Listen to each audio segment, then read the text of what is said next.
दोस्तों, आज हम बात करने वाले हैं मिडिल ईस्ट के दो ऐसे देशों के बारे में जो दुनिया के सबसे रिच, सबसे इन्फ्लुएंशियल और सबसे पावरफुल कंट्रीज में गिना जाता है, सऊदी अरबिया और United Arab Emirates.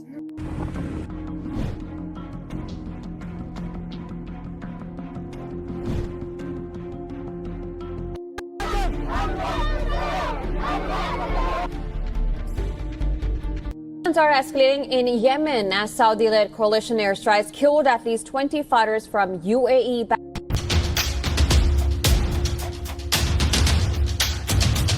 Said the operation was aimed at halting UAE-backed.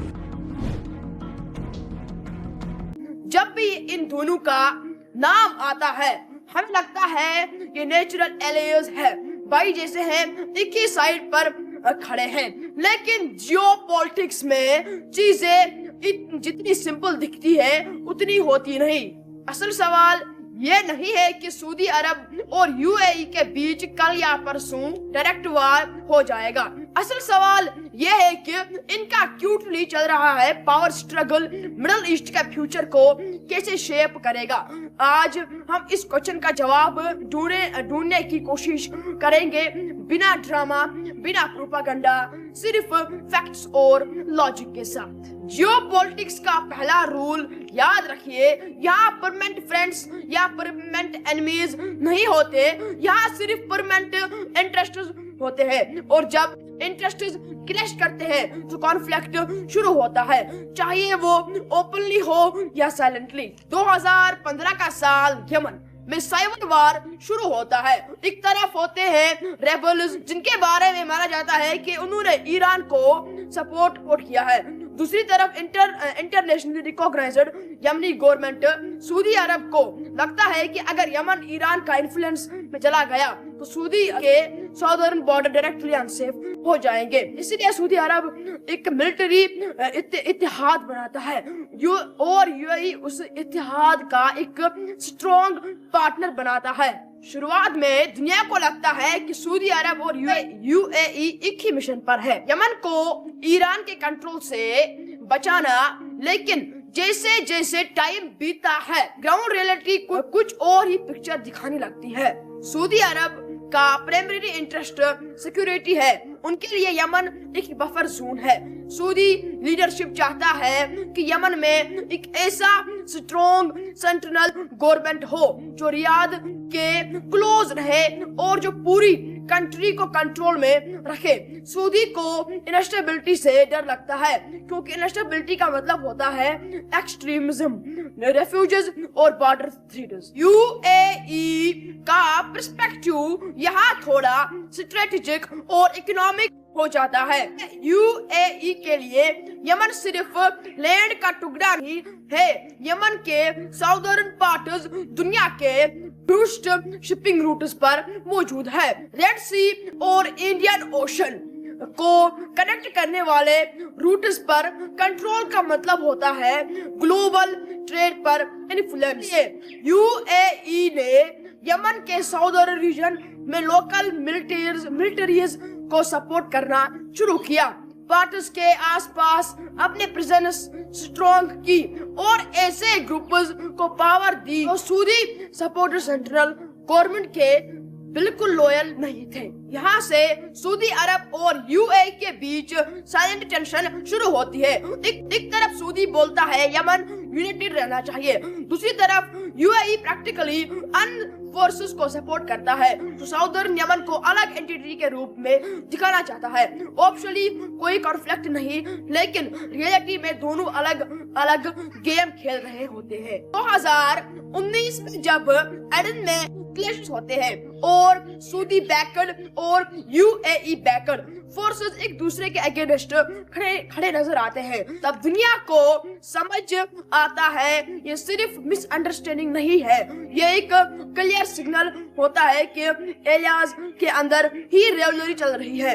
ये कोई डिक्लेयर्ड सऊदी अरब वर्सेस यूएई वार नहीं होता, लेकिन जियोपॉलिटिक्स में अक्सर वार्स अनाउंस होने से पहले इन्फ्लुएंस के थ्रू लड़े जाते हैं। इस रेवलरी का नेक्स्ट लेवल इकोनॉमी से जुड़ा है। सऊदी अरब अपने विजन 2030 प्रोजेक्ट एग्रेसिवली पुश कर रहा है।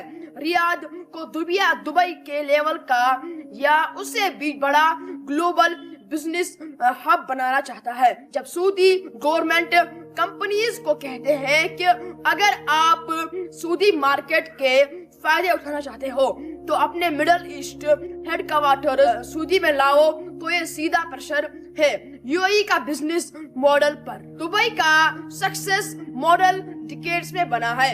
लॉजिस्टिक, टूरिज्म, फाइनेंस सब कुछ एक इकोसिस्टम की तरह काम करता है। सऊदी अरब अब वही इकोसिस्टम रिफ्लेक्ट नहीं बल्कि रिप्लेस करना चाहता है।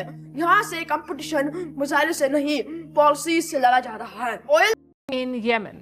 On one side is Saudi Arabia, on the other side is the UAE. Two close allies now at odds. We have seen open threats, we have seen airstrikes. Politics इस story का सबसे powerful weapon है। OPEC के अंदर Saudi अरब potentially leader माना जाता है, लेकिन यूएई का प्रोडक्शन कैपेसिटी बढ़ चुकी है और यूएई चाहता है कि उसे ज्यादा फ्रीडम मिले। प्रोडक्शन लिमिट्स को लेकर डिसएग्रीमेंट सिर्फ इकोनॉमिक नहीं होते, ये पावर बैलेंस को डिफाइन करते हैं। जब सऊदी और यूएई डिसएग्री करते हैं उसका असर सीधा ग्लोबल ऑयल प्राइस पर पड़ता है और इसका इम्पैक्ट इंडिया जैसे ऑयल इंपोर्टिंग देशों पर महसूस होता है।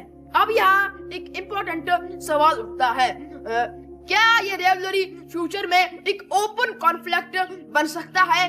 रियलिस्टिकली देखा जाए तो फुल स्केल वार एक चांस कम नहीं।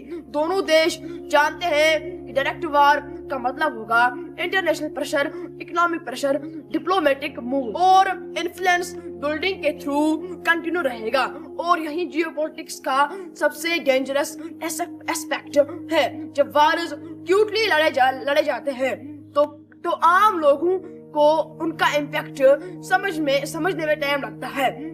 यमन का क्राइसिस सबसे बड़ा एग्जाम्पल जहां पावर पॉलिटिक्स का सबसे ज्यादा नुकसान सिविलियंस ने झेला है। दोस्तों, जब ही आप हेडलाइंस में सऊदी अरब वर्सेस यूएई जैसी बातें सुनते हैं तो सिर्फ वार की एंगल से मत दिखाइए, इसे एक लंबी चेस गेम की तरह दिखाइए जहां हर मूव फ्यूचर के लिए प्लानिंग के साथ खेला जाता है।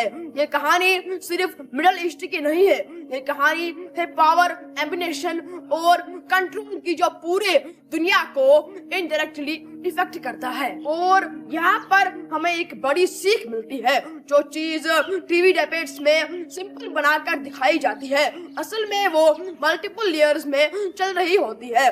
जियोपॉलिटिक्स में सच हमेशा लाउड नहीं दिखाया जाता, अक्सर साइलेंट दिखाया जाता है। अगर आप चाहते हो कि ऐसे ही कॉम्प्लेक्स ग्लोबल इश्यूज को हम सिंपल लैंग्वेज में बिना हाइप और बिना फेक न्यूज के समझाते रहे तो वीडियो को लाइक कीजिए और सब्सक्राइब कीजिए और बेल आइकन जरूर दबाइए। कमेंट सेक्शन में आपके ओपिनियन लिखिए, आपके हिसाब से मिडिल ईस्ट का फ्यूचर कोऑपरेशन में है या कंपटीशन में है। मैं मिलता हूँ आपसे अगले वीडियो में एक और ऐसी टॉपिक के साथ जो हेडलाइंस के पीछे छुपी रियल स्टोरी को सामने लाते हैं। तब तक सोचते रहिए, सवाल पूछते रहिए और हमेशा इन्फॉर्मेड रहे। शुक्रिया।